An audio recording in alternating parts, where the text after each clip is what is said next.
English learners, welcome back to the channel. It's day 27 of fixing common grammar mistakes. I am Shefali और आज हम बात करने वाले हैं कोटेशन मार्क्स के बारे में.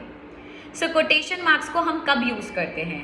जब हमें डायरेक्ट स्पीच के बारे में बताना है. फॉर एग्जाम्पल हमें किसी को कुछ बताना है वर्ड टू वर्ड कि उसने ऐसा कहा, तो वो हम कोटेशन मार्क में स्पेसिफाई करते हैं. या फिर हमें कोई टेक्स्ट कोट करना है, उसको भी हम कोटेशन मार्क्स में लिखेंगे. या फिर हमें कोई वर्ड या फ्रेज को हाईलाइट करना है, तो उसको भी हम कोटेशन मार्क के अंदर रखते हैं. So there are various rules. Let's learn about the rules on using quotation marks. So सबसे पहला है डायरेक्ट स्पीचेस में. तो जो पंचुएशन मार्क्स होते हैं ना, punctuation marks are like full stop, question mark, जो हम at the end of the sentence लगाते हैं.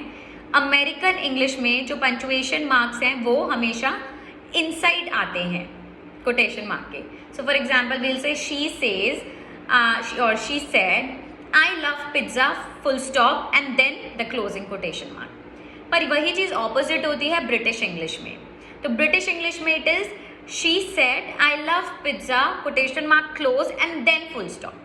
So अमेरिकन इंग्लिश में इनसाइड और ब्रिटिश इंग्लिश में आउटसाइड आएगा punctuation mark. So this is the first rule. Now talking about the second rule is like quotes inside quotes. तो जब हमको double multiple quotes को यूज़ करना है एक ही सेंटेंस में, तो डबल कोट्स पहले आएगा और सिंगल कोट्स हमेशा उसके अंदर आता है.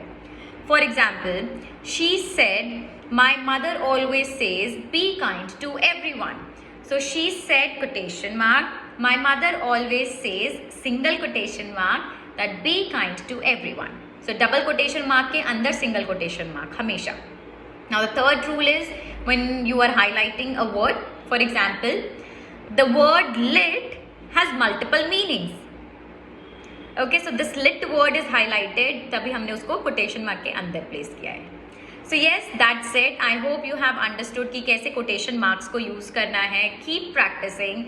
So that's it for day 27. Stay tuned for day 28. Subscribe the channel and like the video. Bye bye. Thank you.